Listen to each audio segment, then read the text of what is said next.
Hello dear students, myself Girdhar Rawat.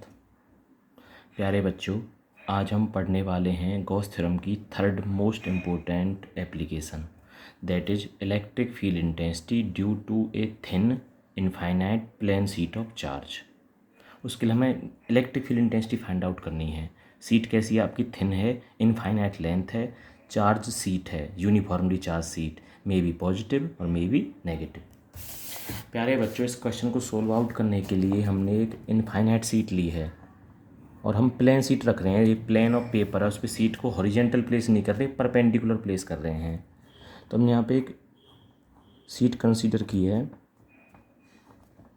ये सिरे हमने क्या दिखाए हैं? रफली दिखाए हैं, ताकि सीट को हम बता सकें कि इनफाइनाइट है। यहाँ पे इसकी टोटल लेंथ ख़त्म नहीं है, इनफाइनाइट लेंथ की है दोनों तरफ।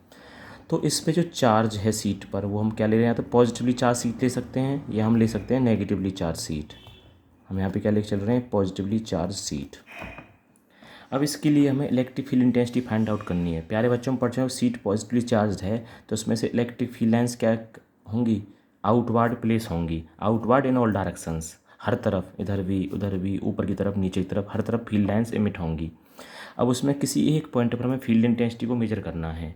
अब फील्ड इंटेंसिटी को मेजर करने के लिए हमने कोई पॉइंट पी लिया है, जिस पॉइंट पर हम क्या निकाल रहे हैं? फील्ड इंटेंसिटी मेजर कर रहे हैं। अब उसे प्रूव करने के लिए इस टोटल एरिया जो इसका है, हम स्मॉल एरिया के लिए प्रूव करेंगे। हमने कंसिडर किया यहाँ पे स्मॉल एरिया, जो एरिया हम क्या नाम दे रहे हैं? ds। अब इस एरिया के बराबर हमने एक गॉसियन सरफेस कंसीडर किया, Gaussian surface. Now we consider a Gaussian surface of cross sectional area ds। Area कितना है इसका? ds है, cross sectional area ds। And length किसकी है उसकी? एक साइड में r। ऐसी हमारे दूसरी साइड में जो फील्ड इंटेंसिटी जाएंगी, उसी डिस्टेंस पे, r डिस्टेंस पर, जो डिस्टेंस हमारी क्या है? r, दोनों तरफ। और एरिया क्या है उसका? ds। इस पॉइंट को नाम दिया हमने p, इस पॉइंट को क्या नाम दे रहे हैं? q। अब आपको बताया इसमें सीट में से फील्ड लाइंस जो इमिट होंगी, इस पर हम शो कर रहे हैं इधर के लिए फील्ड लाइंस इमिट होंगी इस डायरेक्शन में, क्योंकि सीट पॉजिटिव चार्ज है तो लाइंस इस तरफ जाएंगी और लाइंस इस तरफ भी जाएंगी उसमें से। और इस ई की डायरेक्शन कौन शो करता है? रेडियस वेक्टर शो करेगा, जो डिस्टेंस है। अब यहाँ जो ये स्मॉल एरिया कंसिडर किया हमने, इनको नाम दे रहे हैं, इस एरिया को नाम दे रहे हैं हम ds1, ये एरिया क्या है? ds2, और ये एरिया क्या है यहाँ पे? ds3। तीनों क्या इक्वल हैं। तो ds2 की डायरेक्शन कौन शो करता है? आप पीछे पढ़ चुके हैं, एरिया एलिमेंट, जो क्या होता है? n cap. और n कैप हमारे एरिया के क्या होता है? परपेंडिकुलर होता है। अब यहाँ पे ई वेक्टर जो है और एन कैप जो है एक दूसरे के क्या पैरेलल। ऐसे ही ds1 के लिए यहाँ पे जो फील्ड लाइंस जाएंगी सीट में से, आउटवर्ड जाएंगी, ई वेक्टर। और ये जो ds1 है, इसकी डायरेक्शन कौन शो करेगा? एरिया एलिमेंट, जो कौन है? N cap. ये तो हो गए सर्फ इस सिरों के लिए, सीट के लिए दोनों तरफ। अब बात करते हैं जो हमने गॉसियन सरफेस लिया था, सिलेंड्रिकल सेफ, इस सरफेस, इन सिरों के लिए जो फील्ड लाइंस को शो करेगा कौन होगा? यहाँ पे एरिया एलिमेंट। ये जो एरिया बना ऊपर के लिए, यहाँ पे लिए कौन शो कर रहा है उसे? N cap, upward. और यहाँ के लिए क्या होगी डायरेक्शन? ये डाउनवार्ड, एन कैप। तो हम देख रहे हैं जो कर्व्ड सरफेस ऑफ सिलेंडर है, अगर हम पी पॉइंट पर इंटेंसिटी निकालें या क्यू पॉइंट पर निकालें, दोनों तरफ के लिए जो ये कर्व्ड सरफेस है वो कितना एंगल बना रहा है? 90 डिग्री एंगल बना रहा है। जबकि सिरों के लिए जो पी और क्यू पर, वो एंगल क्या बन रहे हैं? दोनों के लिए 0 बन रहे हैं। तो हम देखते हैं अगर हमारी सीट इनफाइनाइट लेंथ की होती है, तो जो हमारा गॉसियन सरफेस है उसका जो कर्व्ड सरफेस है, उस सरफेस के लिए जिस पॉइंट पर हम इंटेंसिटी निकाल रहे हैं, उस पॉइंट के लिए इलेक्ट्रिक फील्ड इंटेंसिटी और एन कैप में जो एंगल क्या होता है? परपेंडिकुलर होता है। और परपेंडिकुलर होने से जो हमारा फ्लक्स बनता है, आपको पता है बच्चों, ई डी एस जो होता है, ई डॉट डी एस, हम सोल्व आउट करते हैं, ई डी एस कॉस 90 बनेगा। कॉस 90 की वैल्यू क्या होती है? 0। तो टोटल आंसर क्या बनेगा? 0।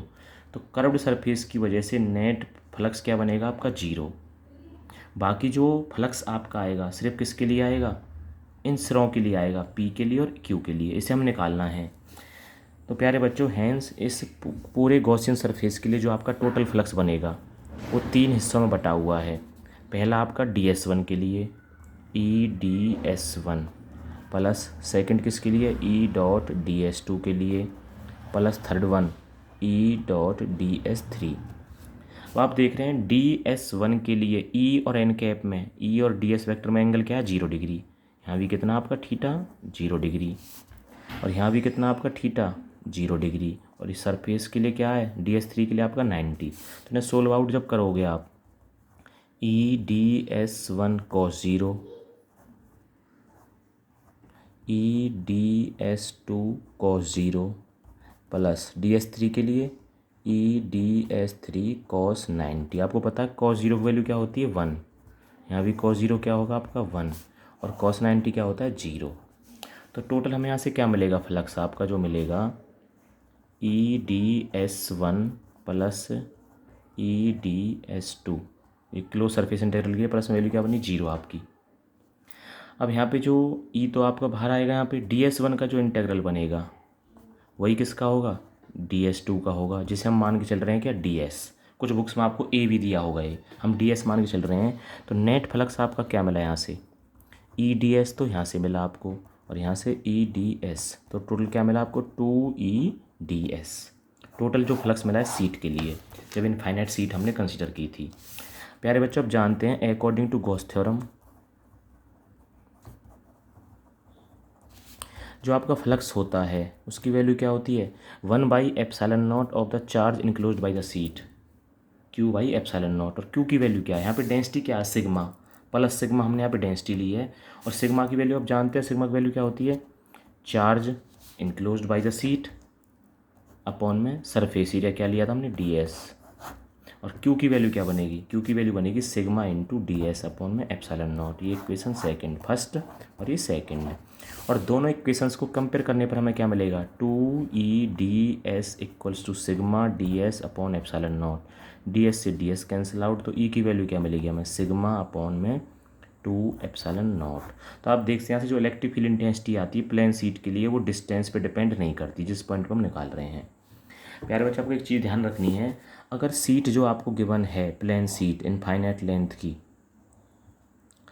If this sheet has some thickness, अगर सीट की कुछ थिकनेस होती है, अगर सीट की कुछ थिकनेस होती है हमारे पास, सीट की थिकनेस होने पर चार्ज जो होगा सीट पे हर तरफ होगा, इस केस में दोनों सिरों पर हर तरफ। तो इसमें से जो फील्ड इंटेंसिटीज आएंगी आपकी, आप यहाँ पे देख सकते हैं, मान लीजिए ये फेस तो है इसका फर्स्ट फेस, और एक इसके पीछे जो फेस है वो फेस कौन सा है सेकंड फेस। पॉजिटिव है तो इस फेस में से इलेक्ट्रिक फील्ड लाइन्स इधर भी आएंगी, और जो बैक वाला फेस है वो भी तो पॉजिटिव है, उसमें से इधर भी जाएंगी लाइन्स इधर भी आएंगी, तो उस फेस के लिए भी फील्ड लाइन्स आएंगी। तो एक साइड में दो इंटेंसिटीज हो जाती हैं, और net intensity according to superposition principle क्या होगी E1 प्लस में E2। और आपको पता है दोनों इंटेंसिटी को जोड़ने के बाद आपको क्या मिलेगी वैल्यू सिग्मा अपॉन ε0, अगर सीट कुछ थिकनेस रखती है। ओके बच्चों।